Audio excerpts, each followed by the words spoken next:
இந்த பதிவு எதுக்காகனா, ரீசெண்டாக சென்னையில் சினிமா துறையை சார்ந்த டேரக்டர்ஸ், ஹீரோஸு, அப்புறம் சமூக ஆர்வலர்கள் கொஞ்சம் பேர், அப்புறம் பத்திரிகையாளர்கள் கொஞ்சம் பேர் கலந்து காசாவில் நடக்கிற அந்த கொடூரத்தை எடுத்து ஒரு கண்டன ஆர்ப்பாட்டம் மாதிரி ஒரு கூட்டம் மாதிரி நடத்தியிருக்காங்க.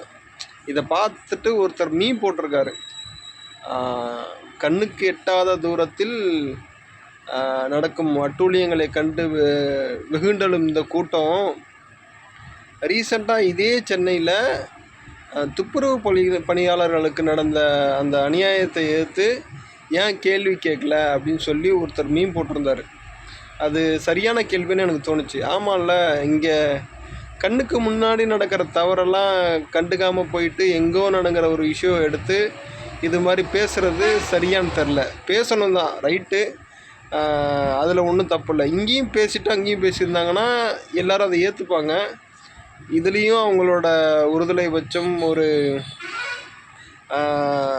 இது நடக்குது. எனக்கு என்ன ஒரு விஷயம்னா, அரசியல்வாதிகள் இதை பண்ணாங்கன்னா கூட ஒரு விதத்தில் அவங்க சுயநலத்துக்காக பண்ணுறாங்கன்னு நினைக்கலாம். நீங்கள் ஏன் இந்த மாதிரி விஷயங்களை பண்ணுறீங்கன்னு எனக்கு தெரியல.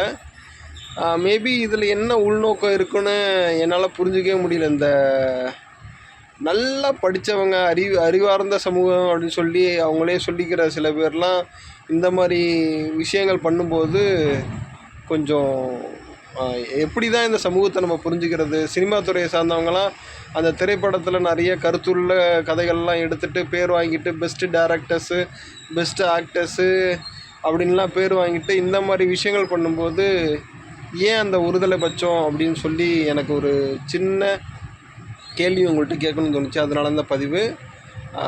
இஷ்யூனா எல்லாமே இஷ்யூ தான். அது ஏன் இப்படி நீங்கள் பிரித்து பார்க்குறீங்கன்னு எனக்கு தெரில.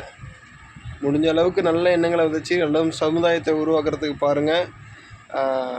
திரையில் மட்டும் நடிங்க, பொது வாழ்க்கையிலையும் நடிக்கிறீங்கிறது இதுலேயே வெட்ட வெளிச்சமாக தெரியுது. என்ன சொல்கிறதுன்னு தெரியல. நன்றி, வணக்கம்.